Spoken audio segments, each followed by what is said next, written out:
তারাপীঠের রথযাত্রা তোমরা কে কে দেখেছো? আমি অর্পিতা, আমার চ্যানেলে সবাইকে স্বাগত। দুপুরবেলা খাওয়া দাওয়া করে বেরিয়ে গেছিলাম তারাপীঠের মায়ের রথযাত্রা দেখতে।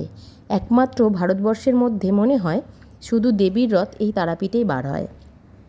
আমরা সব জায়গায় দেখেছি জগন্নাথের রথ বা কৃষ্ণর রথ বার হতে, কিন্তু তারাপীঠে মায়ের রথ একমাত্র মনে হয় তারাপীঠেই বার হয়।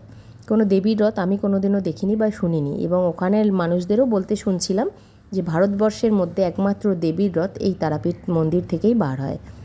তো প্রচুর ভিড় হয়েছে, অগণিত মানুষ, এত ভিড় বলার কথা না। কোনো দিন কোনো রকম কোনো এক্সপিরিয়েন্স নেই। তো আমরা অনেকটা আগেই পৌঁছে গেছিলাম, প্রায় 4টের দিকে। তো একটা জায়গা ছিল, ওখানে গিয়ে আমরা বসেছিলাম। তো দেখো কি ভালো লাগছিল, সবাই মিলে নানা রকমের সব সেজেছে, অনেক কিন্নরীরা এসছিল এবং প্রচুর ভিড় হয়েছিল। দেখতে প্রথমে খুব ভালো লাগছিল। তো বেশ ছোটো বাচ্চারাও রথ বার করেছে, তো সেটা দেখে ছোটোবেলাকার কথা মনে হয়ে গেছিলো। এই যে দেখো, এটা দেখে ছোটোবেলাকার কথা মনে পড়ছিল। আমরাও সেই মিষ্টি নিয়ে বার হতাম এবং সবার হাতে একটু একটু করে ভেঙে ভেঙে দিতাম, আর সবাই রথে পয়সা দিত। কিন্তু আমি গুয়াহাটিতে এরকম ছোটো বাচ্চাদের রথ বার হতে দেখি না। আমি যেখানে থাকি একদম কাছেই স্টেশনের, এখানে আমি কোনো জায়গায় দেখি না। তো হয়তো অন্যদিকে বার হতে পারে, বলতে পারবো না। তো আমাদের ওখানে যেমন ছোটো বাচ্চারা সবাই রথ নিয়ে বার হয়, দেখলেই ভালো লাগে। তো রথের দিনেই আমার ভাগনার অন্নপ্রাশন ছিল, তো তাড়াতাড়ি করে সমস্ত কিছু করে, তো দেখো কি ভিড়টাই না হচ্ছে। তো সবাই যাচ্ছে, বেশ নাচছে, গান করছে। এই যে দেখো কি ভালো লাগছে। তো আস্তে আস্তে দেখছি মায়ের রথেরও আওয়াজ পাওয়া যাচ্ছে, সামনেই চলে এসছে। তো আমরাও এই রাস্তার ধারে এসে বসেছি। আমাদের ওখানে যখন সবাই রথ আসে, নানা ধরনের প্রসাদ দেয়, বাতাসা দেয়।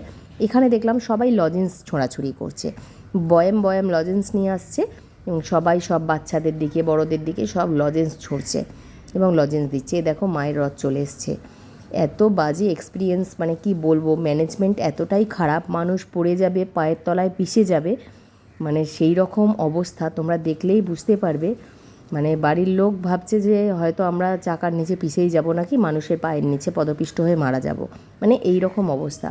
রথের দড়ি তো দূরের কথা, একটা বড় দড়ি করতে লাগে। এটা নাকি অন্য বছর হয়, এই বছর নাকি হয়নি, সেটা আমি জানি না।